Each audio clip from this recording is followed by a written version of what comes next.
What if I told you the first federally funded fence along the US-Mexico border was put there not for humans, but for cows?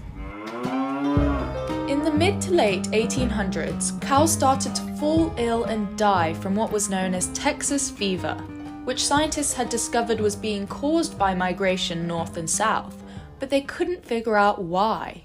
As the germ theory in the 1880s came to be known that microbes actually spread a disease and germs, scientists realized it was a little tiny tick that, of course, grew as it sucked the blood of these cattle in the southern parts of the United States and in Mexico that were coming north.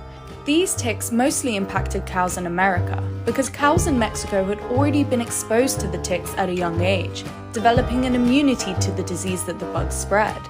So, in 1906, the Bureau of Animal Industry, overseen by the USDA, launched an eradication campaign in the US to help eliminate these ticks.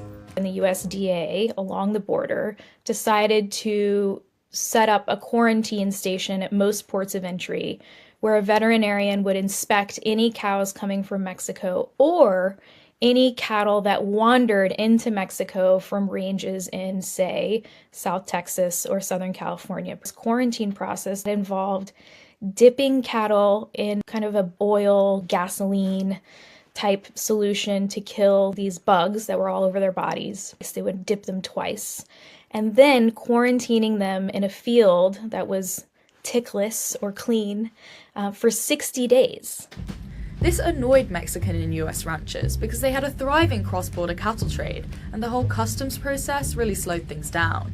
For example, if a US cow wandered into Mexican territory, ranchers would have to take them to one of the few points of entry which were hundreds of miles apart for their cow to be inspected, dipped, and then quarantined for 2 months. And they complained to the government and said, we don't want this to be an issue anymore. We want something to at least protect our animals from wandering south.